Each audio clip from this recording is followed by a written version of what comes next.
এই সংসদে মসজিদের রাজনীতি বন্ধের দাবি উত্থাপিত হয়েছে। বাংলাদেশ জামাত ইসলামীকে নিষিদ্ধ করারও দাবি উত্থাপিত হয়েছে। এই ধরনের ফ্যাসিবাদী দাবি আগেও একটি দলের নেতাকর্মীদের আমরা করতে দেখেছি। আজকে জনগণ তাদেরকেই নিষিদ্ধ করে দিয়েছে। মসজিদ আমাদের দুর্গ, গম্বুজ আমাদের হেলমেট, মিনারগুলো আমাদের বেয়নেট, আর ইমানদারেরা আমাদের সৈনিক। মাননীয় স্পিকার, এই কবিতাটি লেখার কারণে একজন রাজনীতিবিদকে কারাবরণ করতে হয়েছিল, তার দলকে নিষিদ্ধ করা হয়েছিল। আল্লাহর কি ইচ্ছা, সেই রাজনীতিবিদ রাষ্ট্র ক্ষমতায় এসেছিলেন, এখনও বহাল তবিয়তে ক্ষমতায় আছেন। কথাটা এই কারণে বললাম, এই সংসদে মসজিদের রাজনীতি বন্ধের দাবি উত্থাপিত হয়েছে। বাংলাদেশ জামাত ইসলামীকে নিষিদ্ধ করারও দাবি উত্থাপিত হয়েছে। আপনার মাধ্যমে আমি বলতে চাই, এই ধরনের ফ্যাসিবাদী দাবি আগেও একটি দলের নেতাকর্মীদের আমরা করতে দেখেছি। আমরা দেখেছি আজকে জনগণ তাদেরকেই নিষিদ্ধ করে দিয়েছে। যাক, বাজেটের প্রসঙ্গে ফিরে আসি। মাননীয় স্পিকার, এই যে আমরা সংসদ সদস্যরা বাজেট নিয়ে আলোচনা করছি, বিতর্ক করছি, বাস্তবে এই বাজেট নিয়ে আমাদের অংশগ্রহণ কতটুকু? আমাদের মতো সংসদীয় গণতন্ত্র যে সমস্ত দেশে আছে, আপনি নিজেও জানেন, আপনি যুক্তরাজ্যে দীর্ঘদিন ছিলেন, সে সমস্ত দেশে বাজেট প্রণয়নের ক্ষেত্রে সংসদ সদস্যদের অনেক বেশি সম্পৃক্ততা থাকে। যুক্তরাজ্যে অর্থ বিল সংসদে আসার আগে স্থায়ী কমিটিতে পরীক্ষা নিরীক্ষা হয়, তারপরে এটাকে ফ্লোরে আনা হয়।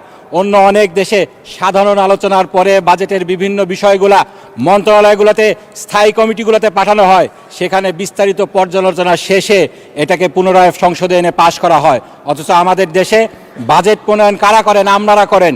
আমরা নির্বাচিত সংসদ সদস্যরা এটা করি না। আমাদের সংসদ সদস্যদের ভূমিকা এখানে সীমাবদ্ধ থাকে কয়েক মিনিটের গলাবাজিতে। মাননীয় স্পিকার, আমাদের এই বাজেট প্রণয়নের ক্ষেত্রে আমাদের ভূমিকা যে সীমিত শুধু সেটাই নয়, একই সাথে এই বাজেটের উপরে যেই বই ও বিলের কপিগুলো আমাদেরকে দেয়া হয়েছে, আমরা তার কতটুকু পড়ার প্রয়োজনীয়তা অনুভব করি। মাননীয় স্পিকার, প্রাক্তন অর্থমন্ত্রী সাইফুর রহমানকে নাকি জিজ্ঞেস করা হয়েছিল বাজেটের যে ডকুমেন্টগুলো দেয়া হয় তার তিনি কতটুকু পড়েন। তিনি নাকি বলেছিলেন মাত্র 18% পড়েন। আমাদেরকে 17টি বই দেওয়া হয়েছে। মাননীয় স্পিকার, প্রায় 4046 পৃষ্ঠা।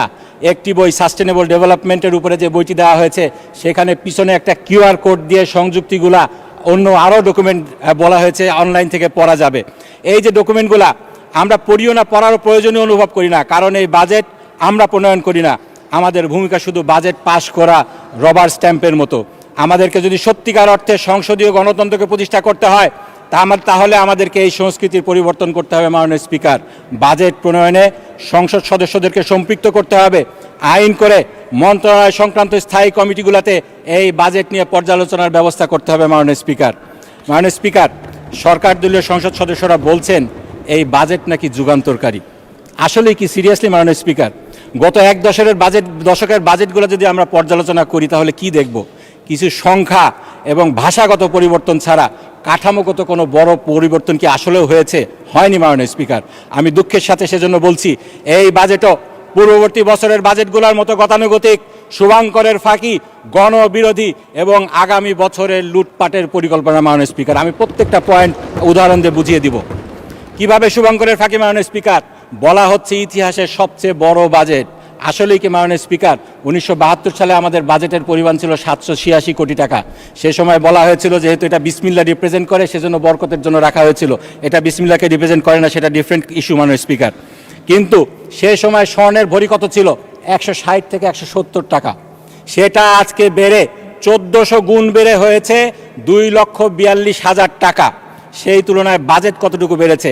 1200 গুণ বেড়ে হয়েছে 9,38,000 টাকা, 38,000 কোটি টাকা। সুতরাং মুদ্রাস্ফীতি হিসাব করলে বাজেটের পরিমাণ সেরকম বাড়েনি। এই বাজেটকে তাই সবচেয়ে বড় বাজেট বলা যাবে না, তবে এই বাজেটকে বলা যাবে সবচেয়ে বড় ঘাটতি বাজেট, সবচেয়ে বেশি ঋণ নির্ভর বাজেট। মাননীয় স্পিকার,